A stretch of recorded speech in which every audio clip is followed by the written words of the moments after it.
Assalamualaikum warahmatullahi wabarakatuh. La hadratina Mustafa Muhammad sallallahu alaihi wasallam wa ala alihi wa sahbihi azwajihi wa dhurriyyatihi. La hadratil jamil muslimin wa muslimat wa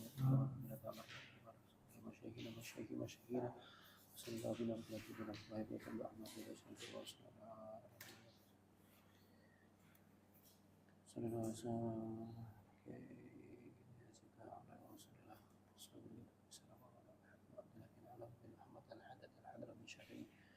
نفعنا الله به وفي الكتابين امين امين يا رب العالمين. الفاتحه. اعوذ بالله من الشيطان الرجيم. بسم الله الرحمن الرحيم. الحمد لله رب العالمين الرحمن الرحيم مالك يوم الدين. اياك نعبد واياك نستعين اهدنا الصراط المستقيم صراط الذين انعمت عليهم غير المغضوب عليهم ولا الضالين. Bismillahirrahmanirrahim. Qala al-mu'allif rahimahullah wa nafa'ana bihi wa bi ulumihi fid dharain. Amin amin ya rabbal alamin. Wa alaika lan tepana sapa sira Allah tastaqsiya ing arep yen to ora ngatokake utawa ora ngeduhake sapa sira. Allah tastaqsiya ing arep yen to ngeduhake sapa sira alaihim ing atase ra'iyah. Alaihim ing atase ra'iyah. Alaihim ing atase ra'iyah fi talabil huquqi ing dalem ngluru pira-pira hak. Fi talabil huquqi ing dalem ngluru pira-pira hak allati aujaba kang wis majibake allati aujaba kang wis majibake ha ing hukuk sapa Allah Gusti Allah laka kedue sira alaihim ing atase ra'iyah. Wa antar faqo lan arep yen to welas sapa sira bihim kelawan ra'iyah. Wa tu khaliqa lan arep yen to gawe pakerti sapa sira hum ing ra'iyah bil akhlaqi kelawan akhlak al karimati kang bagus. Wa tu khaliqa lan ing arep yen to gawe pakerti sapa sira hum ing ra'iyah bil akhlaqi kelawan pakerti al karimati kang bagus. Wa tu basito lan arep yen toh jembarake sapa sira hum ing ra'iyah fi ba'dil awqati ing dalam sebagiane pira-pira wektu min ghairi ismin saking tanpa dosa bikodrima kelawan kira-kirane perkara tazulu kang ilang utawa lingsir apa al-wahsyatu gersah tazulu kang ilang apa al-wahsyatu gersah watan firu lan sengit watab kolan tetep apa al-haibatu wibawa wat tauqiru lan ngagungake. Salah satu hal yang harus dilakukan oleh seorang pemimpin di sini konteksnya itu adalah pemimpin keluarga, berarti terhadap anak dan juga istrinya, itu jangan mempersulit hak-hak mereka. Jangan mempersulit hak-hak mereka yang telah dibebankan Allah kepada kita. Terkadang itu ada orang tua yang pelit sekali terhadap anaknya atau suami yang pelit sekali terhadap istrinya atau sebaliknya. Biasanya sebaliknya. Kalau di media sosial itu sebaliknya. Nah, ini jangan sampai kita melakukan hal semacam itu. Jangan kita mempersulit hak-hak orang yang menjadi kewajiban kita. Kalau anaknya minta sesuatu, selama itu masuk akal, normal, dan itu kebutuhan mereka, ya berikan. Kalau istrinya minta sesuatu, kalau memang itu normal, hak mereka, ya berikan. Jangan sampai kita mempersulit, menjauhkan hak-hak mereka yang sebenarnya itu telah dibebankan kepada kita. Dan kita juga diminta untuk bersikap lemah lembut dan berbudi pekerti yang baik kepada mereka. Dan ini yang susah ini, yang terkadang di era saat ini ya, di zaman saat ini itu yang susah itu adalah meluangkan waktu bagi mereka. Min ghairi ismin. Meluangkan waktu kepada anak istri ini juga bagian dari ajaran agama. Jangan terus kemudian karena kita sibuk kerja, terus kemudian kita merampas hak mereka untuk bersama dengan kita. Nah ini banyak terjadi terutama di kota-kota besar itu, di tempat-tempat orang yang sibuk bekerja itu biasanya itu sampai anaknya itu tidak pernah diperhatikan. Padahal ini menjadi hak juga, keberadaan orang tua di sisi anaknya itu merupakan sebuah hal yang penting juga untuk kemudian ditepati. Tapi di sini ada batasannya min ghairi ismin, tanpa ada dosa di situ. Ya, batasannya apa? Biqadri ma tazuru al-wahsyatu wat tanfiru wa tabqa al-hibatu wat tauqiru. Batasannya itu adalah selama apa ya? Kewibawaan kita itu tidak hilang. Keagungan kita itu tidak hilang. Jangan sampai bergaul dengan anak saking dekatnya itu terus kemudian sampai anak itu tidak, atau kita itu tidak memiliki wibawa terhadap anak. Anak ira wedi-wedine karo wong tua, wis bantah wae. Itu juga sesuatu yang salah. Kelewatan dalam bergaul dengan anak dan juga istri, sampai kemudian kita itu kehilangan keagungan, kehilangan wibawa lah. Ada nggak yang seperti itu? Ya ada, banyak kalau sekarang itu. Jadi sampai anak dan istrinya itu tidak memandang hormat terhadap kepala keluarganya itu. Ini jangan sampai. Kalau bergaul ya bergaul, harus ada batasannya itu. Harus ada batasannya, jangan sampai menghilangkan kewibawaan dan juga jangan sampai menimbulkan kebencian gitu ya. Kebencian dalam bergaul dengan mereka itu. Ini kewajiban ini. Dan harus ditunaikan. Kalau tidak ditunaikan, ya kita akan terkena konsekuensi dari hadis kullukum ra'in wa kullukum mas'ulun an ra'iyatihi itu. Setiap kita itu sebagai seorang pemimpin dan pasti akan ditanya tentang sifat kepemimpinan kita itu seperti apa. Nah, termasuk salah satunya itu adalah mempersulit hak-hak orang yang menjadi tanggung jawab kita dan juga tidak meluangkan waktu bagi mereka. Maka meluangkan waktu ini bagian dari syariat. Bermain dengan anak, berjalan-jalan dengan anak itu bagian dari syariah itu, selama tidak melampaui batas itu. Faslun ayhada tegese utawi iki ku faslun ana fasal suci. Wa alaika lan tepano sapa sira bil afwi kelawan ngapura. Wa alaika lan tepano sapa sira bil afwi kelawan ngapura an musiihim, saking wong kang nglakoni kesalahane ra'iyah.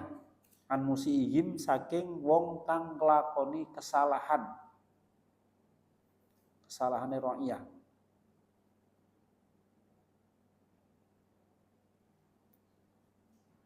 Wasofhilan tegese ngapura. Wasofhilan tegese ngapura anjanihim. Wasofhilan tegese ngapura anjanihim saking arah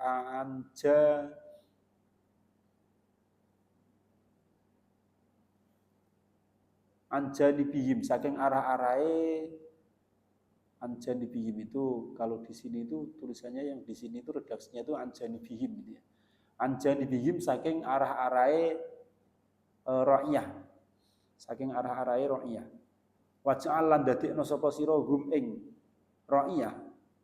Waj'al lan dadekno sapa sira hum ing ra'iyah batinan kelawan batin fi hillin ing dalem kehalalan.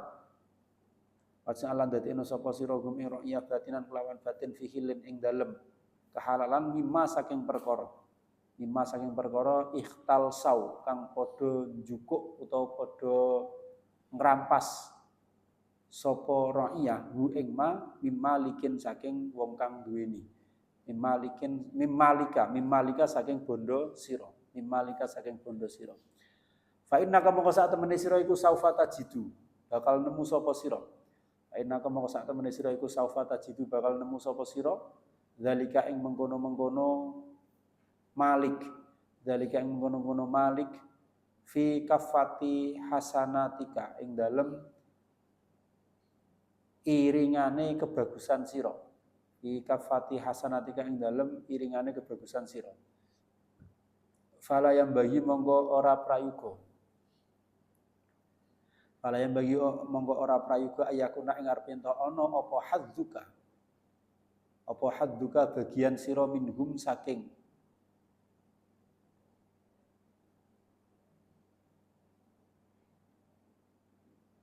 minhum saking ra'iyah.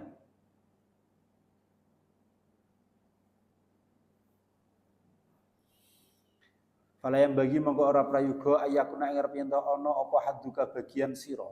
Apa hadduka bagian sira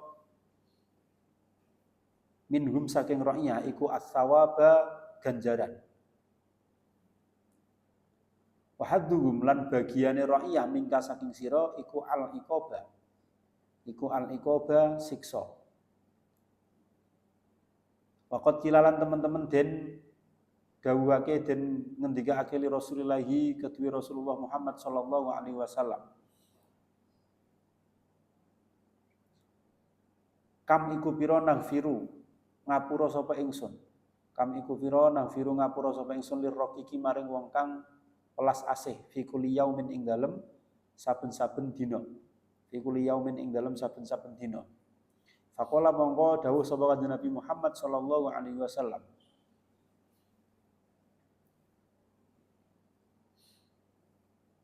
Sab'ina iku 70. Sab'ina ing 70, sab'ina ing 70.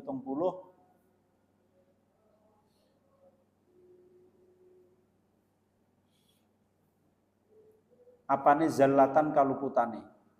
Apane zallatan kaluputane. Faqala mongko dawuh sapa kanjeng Nabi sab'ina ing 70 apane zallatan kaluputane. Wa hadhil musamahatu lan utawi ikilah toleransi, kelonggaran. Wa hadhil musamahatu lan utawi ikilah kelonggaran. Iku innama hiya angin pestine utawi musamaha. Innama hiya angin pestine utawi musamaha iku fi hukukika. Wa hadhil musamahatu lan utawi ikilah kelonggaran innama hiya angin pestine utawi musamaha iku fi hukukika ing dalem pira-pira hak sira. Wa amma fi hukukillah lan anapun utawi ing dalem pira-pira hak Gusti Allah. Wa amma fi hukukillah lan anapun utawi ing dalem pira-pira hak Gusti Allah fala wajha monggo ora ana arah iku maujud laha kedue hukukillah. Fala wajha monggo ora ana wajah iku maujud laha kedue hukukillah. Ini yang terpenting juga sebagai orang tua, sebagai pemimpin keluarga itu nanti kita itu harus senantiasa memberikan ampunan kepada anggota keluarga kita yang melakukan kesalahan. Jangan dengan anak istri sendiri itu kita memiliki dendam. Jangan sampai seperti itu. Pokoknya apapun yang dilakukan kepada kita, kesalahan bentuknya apapun itu harus kemudian kita kita maafkan.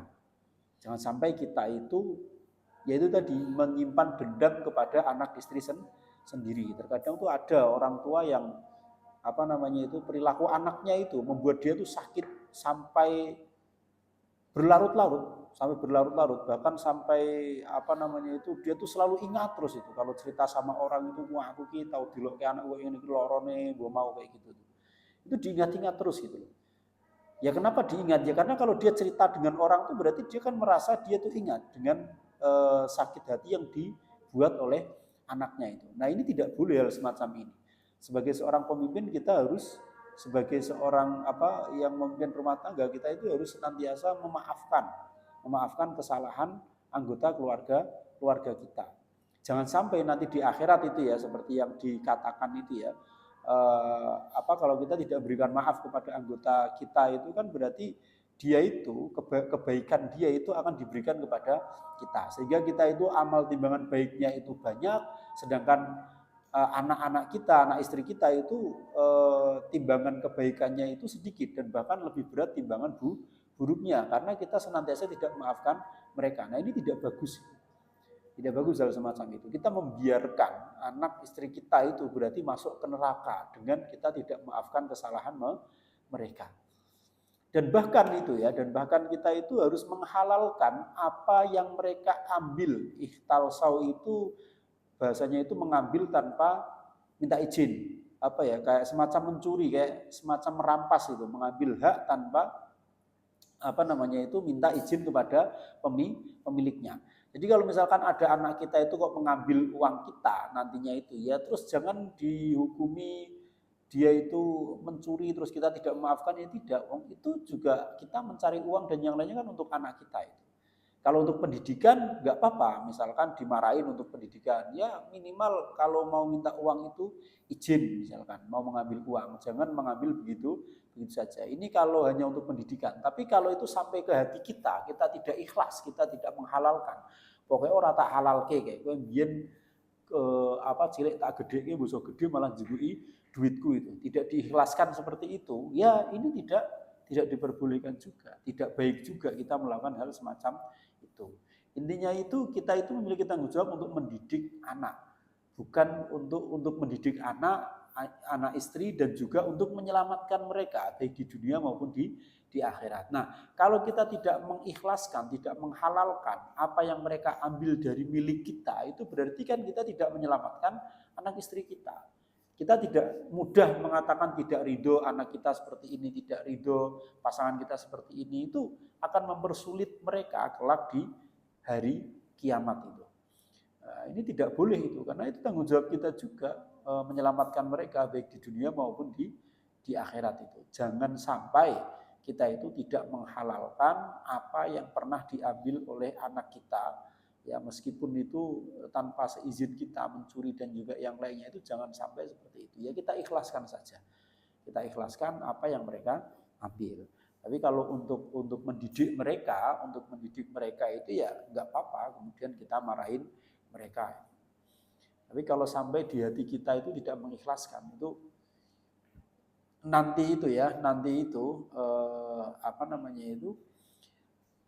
di akhirat nanti seperti tadi yang saya sampaikan itu, kita itu akan mendapatkan banyak kebaikan, sedangkan mereka orang-orang yang berada di bawah tanggungan kita karena kita sering tidak mengikhlaskan, kita tidak memaafkan kesalahan mereka, mereka itu akan menjadi orang yang tidak beruntung di akhirat. Nah ini karena peran kita itu, jangan sampai kita seperti itu menjadikan anak istri kita itu kemudian nanti memiliki amalan-amalan yang buruk di akhirat itu. Nah, sebagaimana dikatakan oleh Rasulullah itu pernah bertanya, "Kam li rokiki, berapa kali saya itu memaafkan orang-orang yang memiliki kelembutan setiap harinya itu?" Ya, kemudian dijawab sendiri oleh Rasulullah itu. Jadi ini kayak semacam pertanyaan retorik kayak gitu ya. Faqala sab'ina zallatan. Saya memberikan ampunan kepada mereka itu sebanyak 70 kali. Ya. Ini artinya kita itu harus memberikan maaf kepada orang-orang yang apalagi itu masih keluarga kita, orang yang berada di bawah tanggungan kita. Jangan sampai kita itu justru dengan orang lain itu baik, tapi dengan keluarga kita sendiri itu kita mudah sakit hati. Nah, hal semacam ini tuh juga banyak terjadi. Banyak terjadi. Kalau di depan orang tuh pengen memperlihatkan kebaikannya. Tabiat manusia kan seperti itu. Di depan orang lain tuh pengen memperlihatkan kebaikannya, kemurahannya, kedermawanannya, kekayaannya. Oh, jadi apa-apa itu diberikan. Orang minta apa, orang pinjam uang itu terus dipinjamkan. Tapi ketika anaknya mengalami kesulitan, itu seakan-akan dia tidak tahu. Kalau misalkan anaknya itu minta bantuan kayak gitu ya, itu bilangnya tidak ada. Tapi kalau sama orang lain ditembung piro-piro itu diberikan. Ada orang yang kebalik-balik kayak gitu tuh ada. Jadi hanya karena ingin kelihatan dia itu orang yang mampu gitu, tidak diremehkan oleh orang lain. Tapi dia tidak memikirkan anaknya itu sedang kesulitan atau apa. Itu orang tua model kayak gitu juga ada sekarang. Sekarang tuh macam-macam. Sekarang orang tua tuh macam-macam. Jadi bukan semata-mata salah anaknya juga, tapi orang tuanya itu juga harus bertanggung jawab terhadap kondisi anaknya itu, dan harus tahu prioritas lah, harus tahu prioritas. Orang yang menjadi tanggung jawab kita itulah yang menjadi utama kita. Meskipun mereka sudah dewasa, sudah punya keluarga sendiri-sendiri, kenapa saya harus menanggung terus? Ya tetap saja mau seperti apapun itu darah daging kita. Kita harus ibaratnya itu menyelamatkan mereka, mendidik mereka itu. Itu harus kita lakukan. Jangan sampai kita malah menjerumuskan mereka, kita membuat mereka sengsara dan juga yang lainnya. Ada. Nah ini dalil untuk orang tua ya, bukan dalil untuk anak. Nanti kalau kalian gunakan untuk ini, kalian nyalahkan orang tua kalian terus. Enggak, ini dalil ketika nanti kalian itu menjadi orang tua. Ketika menjadi orang tua itu kemarin tuh harus bersikap adil, harus bermuamalah dengan muamalah yang baik, terus harus berani menegur ketika ada anak-anaknya itu yang saling mendolimi satu sama lain. Kemudian jangan sampai kita itu menjauhkan hak-hak mereka, ya, hak mereka untuk mendapatkan sesuatu. Terkadang itu ada anak, ada orang tua entah saking kurang pahamnya tentang agama atau bagaimana itu nggak tahu. Anaknya minta kuliah saja itu nggak boleh kayak gitu ya. Nggak boleh kalau ada alasannya sih nggak apa-apa. Misalkan alasannya jangan, kamu nggak usah kuliah lah, kamu mau aja atau apa. Nah itu nggak apa-apa, masih masuk akal. Tapi kalau nggak boleh itu ya nggak boleh. Surasa kuliah ngopo rabi wae lah. Ini sebenarnya juga sedang menjauhkan haknya anak untuk mendapatkan pendidikan dari orang tuanya. Ya tidak boleh itu kalau misalkan ada alasannya memang nggak punya biaya atau dia punya sudut pandang yang lain, kamu tuh cocoknya itu ngaji saja, tidak usah kuliah untuk apa? Perempuan itu nggak perlulah pendidikan tinggi-tinggi, yang penting bisa ngajarin anaknya ngaji nanti selesai. Misalkan dia punya alasan kayak gitu nggak apa. Tapi kalau nggak punya alasan apapun nih, kadang ada juga sudah kuliah, yang namanya kuliah itu ada kebutuhan untuk mengerjakan tugas itu butuh laptop dan juga yang lainnya. Kadang ada anak itu minta dibelikan laptop kayak gitu tuh ya alasannya macam-macam itu. Untuk gawe opo koyo migur gidulanan dan juga yang. Jadi selalu suudon kepada anak, entah itu suudon atau memang pelit atau bagaimana nggak tahu. Tapi ada orang tua yang seperti itu. Nggak tahu kebutuhan anak. Artinya padahal anaknya juga nggak pernah gimana-gimana, artinya nggak pernah menghambur-hamburkan uang atau bagaimana. Apalagi kalau anaknya seperti itu, ini kan kita dolim sekali gitu. Sudah tahu anak kita itu nggak pernah aneh-aneh, nggak pernah menghambur-hamburkan uang, nggak pernah apa. Tapi ketika minta sesuatu kan berarti dia tuh benar-benar butuh. Itu kok sampai muncul jawaban yang seperti itu. Kecuali memang nggak punya, nggak apa-apa. Kalau memang nggak punya itu menolak nggak apa-apa. Oh, saya belum punya, nanti ya ditunggu beberapa bulan lagi atau apa, nanti kalau sudah ada uang tak belikan. Enggak, punya, pegang uang sebenarnya. Tapi lebih eman. Ya, lebih memilih untuk ditabung, untuk disimpan atau untuk dibelikan makanan yang sifatnya konsumtif dan juga yang lain. Ini kan sesuatu yang salah sebenarnya. Nah, kita sebagai orang tua itu harus bijak. Saya itu akan berikan apa saja ke anak saya selama dia itu memang butuh itu. Berikan apa saja, apalagi cuma istilahnya jajan kayak gitu tuh, ya sudah itu. Mau jajan apa saja silahkan gitu. Apalagi saya itu orang yang tidak setiap hari ada di samping mereka itu. Jadi kalau saya pulang kayak gitu ya kesempatan mereka minta apapun gitu ya. Jadi sebagai pendidikan juga gitu loh, supaya mereka tidak terlalu boros juga. Jadi kalau minta apa-apa ke bundanya itu pasti bundanya bilang nanti mintanya ke ayah saja. Kalau ayah pulang baru jajan. Kalau enggak ya jatah harian itu saja gitu. Misalkan dia pengen makan apa, pengen main kemana, itu ya nunggu ayah pulang. Kalau nggak ada ayah ya nggak kemana-mana. Kayak gitu itu bagian dari pendidikan juga gitu. Dan saya kan nggak setiap hari juga itu. Jadi jangan sampai sekali lagi kita itu menjauhkan hak-hak mereka. Kalau memang mereka itu, apalagi kita tahu anak kita itu anak yang nggak pernah aneh-aneh, terus kemudian kita persulit, itu saya heran dengan orang tua yang model seperti itu. Kecuali anak itu memang ngawur gitu kan. Ya, kadang anak itu ada yang ngawur juga, minta ini, minta itu, sesuatu yang tidak penting diminta dan juga yang lainnya. Nah kalau kayak gitu dipersulit nggak apa-apa. Tapi ini anak nggak pernah minta, sekalinya minta dilarang juga. Dilarang juga, alasannya itu nggak jelas. Alasannya itu suudon gitu ya. Ora penting figur gidulanan, orang kuliah apa itu ya butuh laptop dan juga yang lainnya. Ada orang tua yang model kayak gitu tuh ada.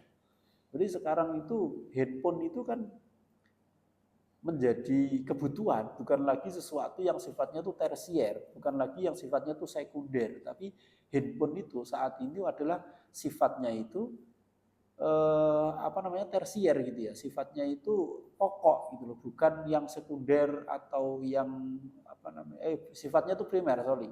Kalau tersier itu kan yang barang mewah itu ya, sifatnya itu primer, pokok. Apalagi ketika kita kuliah, sekarang itu semua tugas, semua informasi itu lewatnya mana? Handphone gitu. Kalau emang anaknya itu sudah butuh, ya belikan. Jangan terus kemudian itu tidak dibelikan kayak gitu. Tidak dibelikan itu sekali lagi kalau memang tidak ada, belum ada sih nggak apa-apa. Itu ada gitu. Itu ada kemudian menyiksa anaknya seperti itu di era saat ini. Kuliah anaknya tapi tidak bawa handphone. Ini kan susah itu. Kayak gitu itu. Orang tua itu nggak boleh itu. Nggak boleh seperti itu. Nah, terus kemudian kita juga harus tadi ya pasal berikutnya kita juga harus senantiasa memaafkan kesalahan-kesalahan mereka dan menghalalkan apa yang mereka ambil dari milik kita. Ya, sekali lagi di sini ada catatannya wahadil musamatu innama hiya fi hukukika. Kelonggaran-kelonggaran seperti itu, toleransi-toleransi itu adalah yang berkaitan dengan hak-hak kita. Seperti mereka mengambil harta kita, mengambil apa kayak gitu. Tadi seperti saya katakan, kalau untuk pendidikan dia ditegur nggak apa-apa, dimarahin nggak apa-apa, tapi jangan sampai di dalam hati kita itu kemudian tidak mengikhlaskan.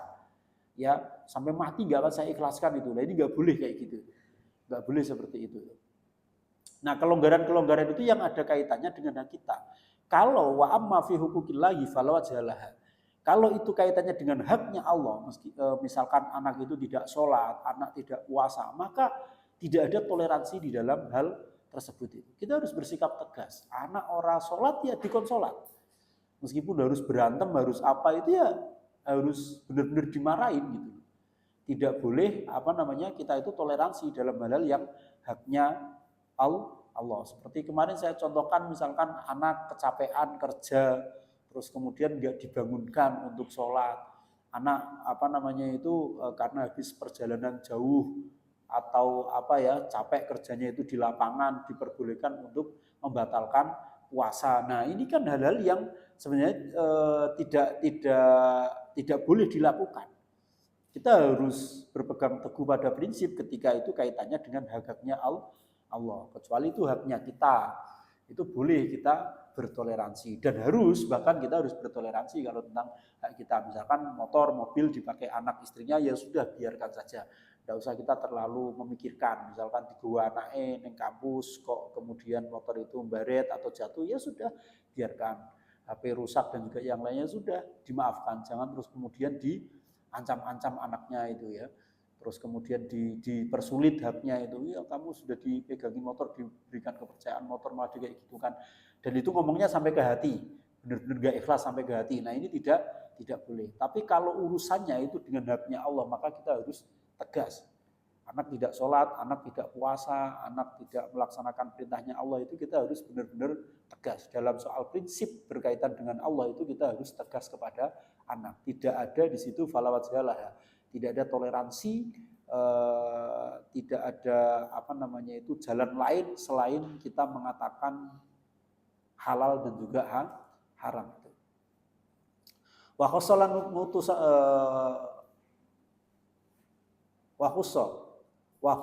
khususno sapa sira. Wa khussalan khususno sapa sira anisae wong wadon min ahli baitika saking keluarga sira. Aku salan khusus napa sira anisa ing wadon min ahli baitika saking keluarga sira. Bimazidi hifdin kelawan nambahi jaga. Bimazidi hifdin kelawan nambahi jaga wa tafaqqudin lan niti-niti. Wa tafaqqudin lan niti-niti. Fa innahunna mongko sak temene nisa iku naqisatu aqlin. Fa innahunna mongko sak temene an-nisa iku naqisatu aqlin. Pira-pira wong kang kurang akale, padinen lan agamane. Wadinin lan agamane wa alim lan mulang sapa sira hunna ing an-nisa mulang ahkamal haidi ing pira-pira hukume haid wa faraidul ghusli lan pira-pira fardune adus wal wudu ilan pira-pira fardune wudu wa shalat lan mulang ing salat utawa wasolati diatofkan kepada wafar idul saja. Wasolati lan pira-pira fardune salat, wasyami lan pira-pira fardune poso. Wasyami lan pira-pira fardune poso. Wa hukukul azwaji lan pira-pira hake bojo. Wa hukukul azwaji lan pira-pira hake bojo wa malan perkara yajri kang lumaku. Apa ma Wamalan perkara yajri kang lumaku apa ma majra zalika ing nggon lumakune mengkono-mengkono ahkamul haid ila akhirih. Wamalan perkara yajri kang lumaku apa ma majra zalika ing nggon mlakune mengkono-mengkono ahkamul haidi ila akhirih. Waqat tatasi alan terkadang dadi jembar. Waqat tatasi alan terkadang dadi jembar apa rakyatu ba'dul ibadi. Apa rakyatu ba'dul ibadi rakyate sebagiane kawula. Rakyate sebagiane pira-pira kawula. Kasalatini kaya pira-pira sultan. Kasalatini kaya pira-pira sultan wal ulama ilan pira-pira ulama. Wal ulama ilan pira-pira ulama. Wa kullu ra'in lan utawi saben-saben pemimpin iku mas'ulun den takoni. Wa kullu ra'in lan utawi saben-saben pemimpin iku mas'ulun den takoni an ra'iyatihi saking rakyate ra'in. Wa qala lan dawuh sapa Gusti Allah taala halim mulur sapa Allah. Wa qala lan dawuh sapa Allah taala halim mulur sapa Allah. Innallaha sak temene Gusti Allah iku yakmuru perintah sapa Allah. Innallaha sak temene Gusti Allah iku yakmuru perintah sapa Allah perintah bil adli kelawan bersikap adil wal ihsani lan gawe bagus. Bil adli kelawan sikap adil wal ihsani lan gawe bagus. Al ayah ay ikra tamamaha. Tegese waca sampurnane ayat. Wa qala lan dawuh sapa kanjeng Nabi alaihi salatu wassalam. Wa qala lan dawuh sapa kanjeng Nabi alaihi salatu wassalam. Alaihi muga iku tetep ing atase kanjeng Nabi as-salatu tawi tambe rahmat adi wassalamu lan tambe keselamatan. Allahumma do Gusti Allah man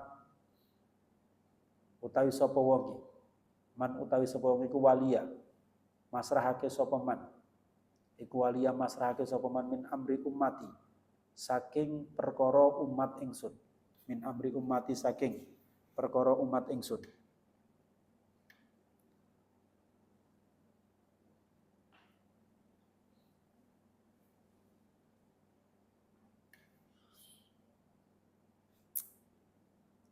Saya aning suwiji-wiji farofako mongko welas sapa man farofako mongko welas sapa man bihim kelawan ummati bihim kelawan ummati farfuk mongko welaso tuan farfuk mongko welaso tuan bihim kelawan man farfuk mongko welaso tuan bihim kelawan man aman lan utahe sapa wonge iku syakka gawe angel iku syakka gawe angel sapa man alaihi ing atase ummati fasukka mongko gawe angel tuan alaihi ing atase man.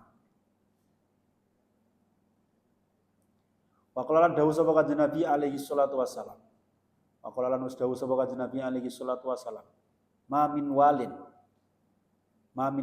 ora ana saking penguasa. Ora ana saking penguasa. Iku yamutu mati sapa walid. Iku yamutu mati sapa walid yauma yamutu. Ing dalem dinane mati sapa walid. Wa huwa utawi walid iku ghosun wong kang goroh. Wa huwa utawi walid iku ghosun wong kang goroh. Utawa wong kang bujuk, wong kang ngapusi li ra'iyatihi maring rakyate walid. Li ra'iyatihi maring rakyate walid. Illa harrama kejaba wis ngaromake. Illa harrama kejaba wis ngaromake sapa Allah Gusti Allah alaihi ing atase walid al jannata ing swarga. Illa harrama kejaba wis ngaromake sapa Allah Gusti Allah alaihi ing atase walid al jannata ing swarga al hadisa ai ikra tamamaha tegese waca sempurnane tamamahu ikra tamamahu tegese waca ing sempurnane hadis. Nah ini memang dikatakan seperti ini ya. Saya nggak tahu apakah ya ini yang bilang ulama ya. Kalau perempuan itu naqisatu aqlin wa dinin, orang yang memiliki kekurangan di dalam akal dan juga agama. Berarti fitrahnya perempuan itu tidak bisa akalnya itu tidak bisa melebihi laki-laki. Ya, tidak bisa melebihi laki-laki dan agamanya perempuan itu juga tidak bisa melebihi laki-laki. Ini saya nggak tahu konteksnya seperti apa. Tapi kalau melihat kenyataan itu sekarang juga nggak bisa dipukul rata seperti itu. Banyak juga perempuan-perempuan yang ngalim gitu. Bahkan lebih ngalim daripada laki-laki gitu kan. Banyak juga seperti itu. Nah, apakah yang dimaksud di sini itu adalah orang-orang yang setara gitu? Setara, sama-sama Gus dengan Ning, misalkan kayak gitu, itu pasti pandai Gusnya, kayak gitu ya. Terus kemudian apa namanya itu ya sama-sama pelajar kayak gitu. Nah, sama-sama pelajar itu saya pikir undang-undang juga itu. Terkadang itu misalkan mahasiswa dan mahasiswi itu nggak mesti yang kemudian pintar tuh mahasiswanya itu nggak mesti. Tapi mungkin dalam keteguhan hati gitu ya, dalam apa namanya menanggung beban hidup, memikirkan beban hidup sebodoh-bodohnya laki-laki itu kayaknya mereka itu kuat-kuat saja itu. Kuat-kuat saja, tidak seperti perempuan yang mudah rapuh mungkin ya. Seperti itu. Sehingga di sini itu diberikan pesan khusus wa khusa'an nisa'a min ahli baitika bimazidi hibdin wa tafaqqudin.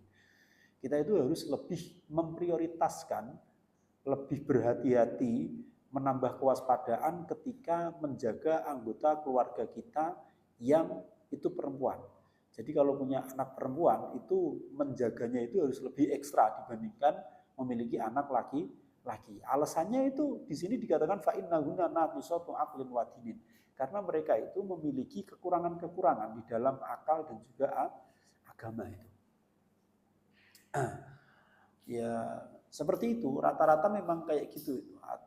Karena mungkin di zaman itu ya, di zaman dituliskannya apa namanya itu kitab ini itu masih belum populer ada perempuan yang belajar, ada pondok pesantren atau majelis taklim yang mengakomodasi perempuan. Tapi kalau alasannya naqisatu aqlin wadinin di era saat ini saya pikir saya merasa ini tidak relevan karena banyak perempuan-perempuan yang mampu berdiskusi dengan laki-laki itu mampu. Karena Allah itu menciptakan perempuan itu sebagai pelengkap dari laki-laki. Ada kelebihan dan juga ada kekurangannya. Jadi memang kita harus saling menghormati antar laki-laki dan juga perempuan. Menurut saya kata-kata naqisatu aqlin ini kalau yang dimaksud itu memang benar-benar dia lebih bodoh dari laki-laki dalam urusan akal dan juga agama itu menurut saya pribadi itu kurang tepat jika konteksnya itu adalah saat ini. Jika konteksnya saat ini. Kalau konteks ketika kitab ini ditulis bisa jadi di era-era saat itu memang masih tabu perempuan-perempuan itu yang belajar. Di Indonesia pun kan dulu seperti itu. Sebelum eranya emansipasi wanita Raden Ajeng Kartini itu kan memang perempuan itu tidak boleh belajar ya, tidak boleh pergi ke sekolah sehingga dianggap tidak lebih pandai dibandingkan dengan laki-laki.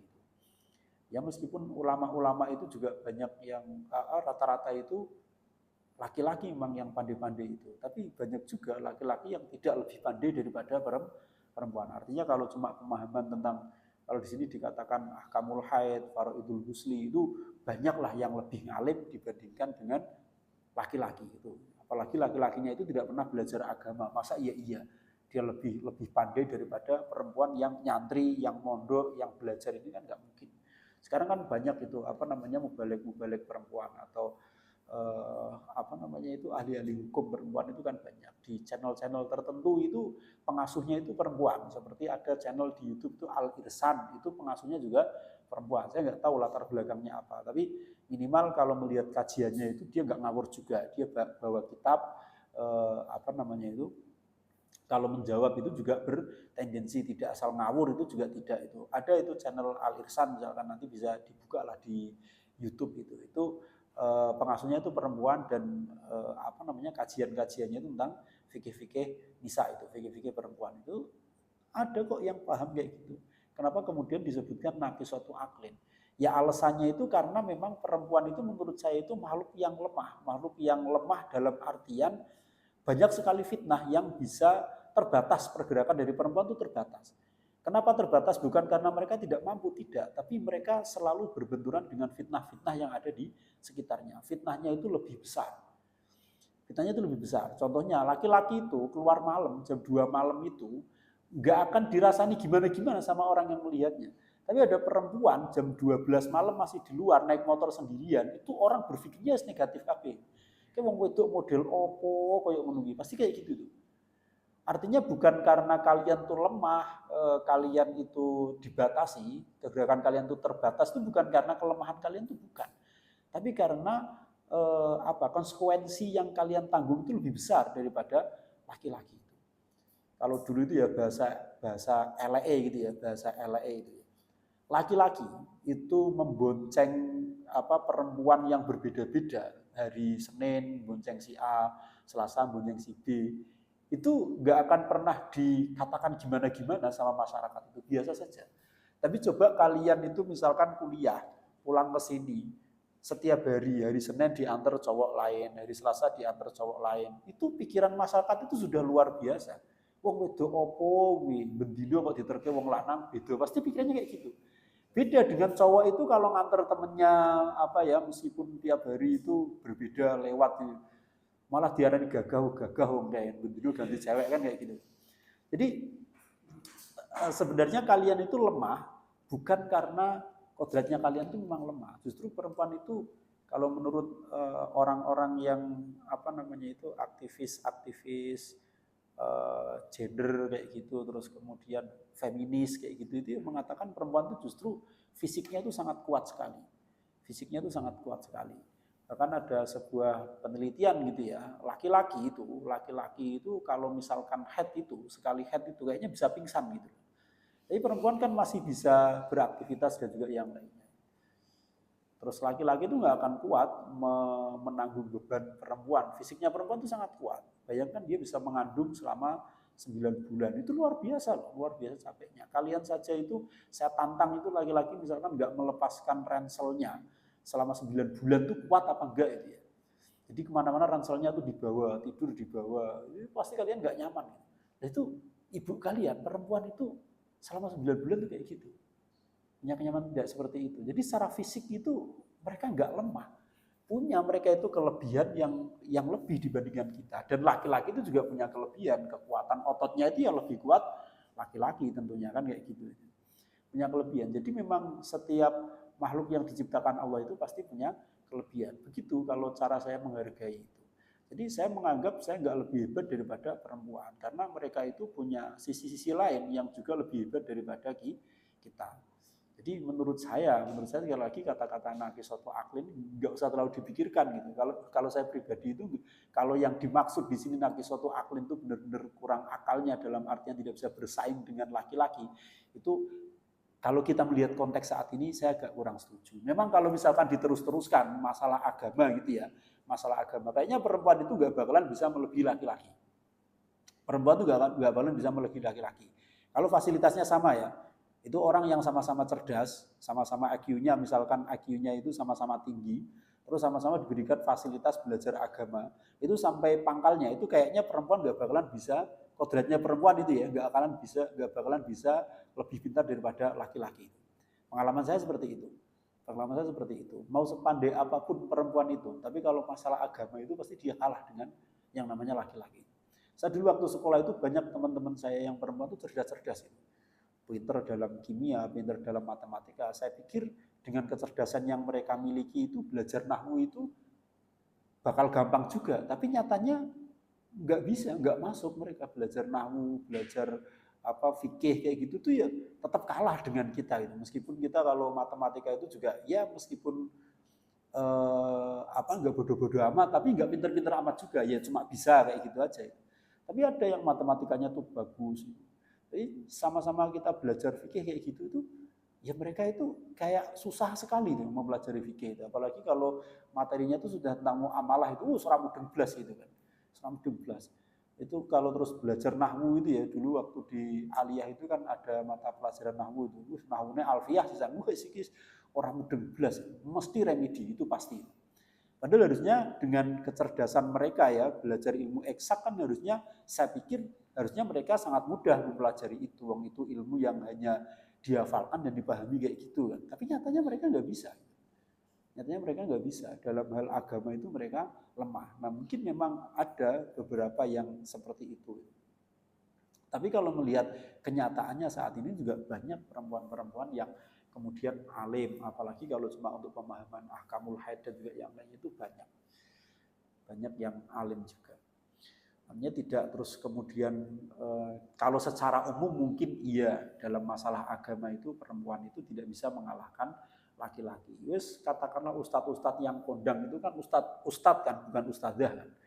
Ya siapa kalian tunjuk satu ustadzah yang menurut kalian tuh pandai, nanti pasti ketika dibandingkan dengan ustadz itu ya nggak ada apa-apanya. Gitu. Sekarang siapa ustadzah yang kualitasnya, kapabilitasnya itu setara saja dengan Gus Bah itu? Nggak ada, setengahnya saja lah, kan nggak ada. Memang secara umum kayak gitu. Memang kodratnya seperti itu. Gitu. Tapi kalau terus kemudian ini dipukul rata per individu itu juga enggak juga gitu. Kadang ada laki-laki itu yang belajar itu ya ora iso-iso ya. Tapi ada perempuan itu yang cerdas juga dalam masalah agama itu ya ada juga. Intinya kita itu memiliki kelebihan dan kekurangan masing-masing. Gitu. Kenapa dikhususkan perempuan? Kalau dikhususkan perempuan untuk apa bimazidihim din wa tafaqudin saya setuju. Karena perempuan itu adalah makhluk yang lemah bukan karena fisik atau akalnya lemah itu tidak, tapi lemah karena harus berbenturan dengan berbagai macam fitnah yang ada di sekitarnya. Perempuan itu sumber fitnah. Perempuan itu sumber fitnah. Itulah yang membuat kalian tuh lemah, terbatas langkah-langkahnya sehingga memang harus lebih dilindungi dan lebih hati-hati dalam mendidik perempuan. Mereka itu harus dididik tadi tuh hukum haid, terus kemudian mandi, ya intinya diajar tentang agama lah, dan juga hak-hak dan juga kewajiban berumah tangga. Jangan sampai ada perempuan itu dia tidak tahu kewajibannya apa. Suaminya pulang dari kerja orang nopo-nopo ning omah. Lah ini kan kesalahan gitu. Ya, sekedar air hangat saja itu tidak ada. Lah ini dipertanyakan perempuan macam apa yang kayak gitu kan. Enggak paham terhadap kewajiban yang harus dia lakukan. Muasyarah bil ma'ruf itu kalau perempuan ya kayak gitu. Berkhidmah kepada suaminya itu. Ya entah kalau suaminya tuh suka teh hangat ya pulang kerja itu kalau bisa teh hangat itu sudah ada, semua rumah itu sudah bersih. Jangan sampai suami pulang rumah itu berantakan. Itu neng kantor semrawut, rumah semrawut tuh ya jangan salahkan ketika suami kalian itu lebih nyaman di tempat lain kayak gitu kan. Lebih nyaman ngopi di tempat lain daripada ngopi di rumah karena nggak nyaman. Maka dibuat senyaman mungkin. Jadi saya bukan membela laki-laki gitu ya, ketika ada laki-laki yang lebih nyaman di tempat lain gitu. Tapi memang kenyataan kayak gitu, memang kenyataan. Kalau memang semua itu sudah dilakukan dengan baik, insya Allah laki-laki itu pasti akan betah dan kerasan di rumah. Kecuali orang-orang tertentu, kayak gitu nggak banyak, paling 1, 2, 3, 4, 5, 6, 7, 8. Ya, nggak banyak, itu setan kayak gitu kalau kayak gitu. Ya gitu tuh. Kalau sudah dilakukan dengan sebaik mungkin, kok masih ada yang menyeleweng, nah ini termasuk mustasnayat itu karena likuli syai'in mustasnayat. Setiap sesuatu itu pasti ada pengecualian. Tapi terkadang pengecualiannya itu lebih banyak daripada yang dikecualikan. Tapi intinya kayak gitu aja, supaya kalian tuh tidak punya alasan nanti ketika mempertanggungjawabkan di hadapan Allah itu bahwasanya saya sudah melakukan kewajiban saya kok ya Allah, saya sudah membersihkan rumah dan juga yang lainnya, saya sudah menyiapkan makan dan juga yang lain. Kalau suami saya kok nggak mau pulang dan pilih makan di tempat yang lain gitu ya, berarti bukan salah saya, itu di luar kendali saya. Nah, ketika kalian tidak melakukan itu, nah suami kalian kan nanti bisa protes kepada Allah itu. Kenapa kamu selingkuh ke tempat itu? Di tempatnya sana lebih bersih dan juga yang lainnya. Gitu. Saya kalau pulang ke rumah itu sudah di kantor pusing gitu kan. Pulang ke rumah itu rumah berantakan, makanan belum ada, teh nggak ada, air hangat nggak ada dan yang lainnya. Nah ini kan dia bisa mengadukan itu, punya alasan untuk menyalahkan kalian. Tapi kalau kalian sudah melaksanakan kewajiban kalian dengan baik gitu kan. Makanya didikan orang dulu itu anak perempuan itu kalau pagi itu pasti disuruh nyapu. Zaman saya kecil itu pemandangan setiap jam 5:30 pagi kalau kita keliling kampung itu pasti anak-anak gadis itu pada nyapu halaman itu. Itu orang dulu. Kalau orang sekarang kayaknya enggak ya. Tidur lah ya. Apalagi pulang dari pondok gitu kan. Waktunya tidur. Kalau di pondok itu kan enggak punya kesempatan tidur habis subuh gitu kan karena kegiatan. Kalau pulang dari pondok itu tidur, enggak ada. Dan orang tuanya tuh kasihan, mesake mulai pondok. Lebih kasihan lagi nanti kalau anakmu itu punya suami tapi nggak bisa tanggung jawab. Ya, makanya kalau sudah mulai beranjak gede itu ya sudah MTS itu ya harusnya dikasih tahu perempuan itu harus kayak gini kayak gini kayak gini. Jangan sampai perempuan itu tidak ringan tangan dalam artian tidak suka bersih-bersih apa itu. Wah, itu bahaya sekali. Makanya ibu saya tuh seneng banget ketika pertama kali punya menantu itu seneng banget. Karena selama ini anaknya itu laki-laki semua, rumah itu kayak tong sampah gitu kan. Berantakan banget. Nah, ketika punya mantu itu dalam mantunya entengan kayak gitu kan. Jadi seneng banget sampai dicerita-ceritakan ke apa namanya itu ke saudara-saudaranya itu. Belum tahu sejak urip kan sejak berumah tangga itu apa namanya 3 anaknya itu laki-laki semua itu kan orang mungkin bantu resik-resik itu orang mungkin gitu.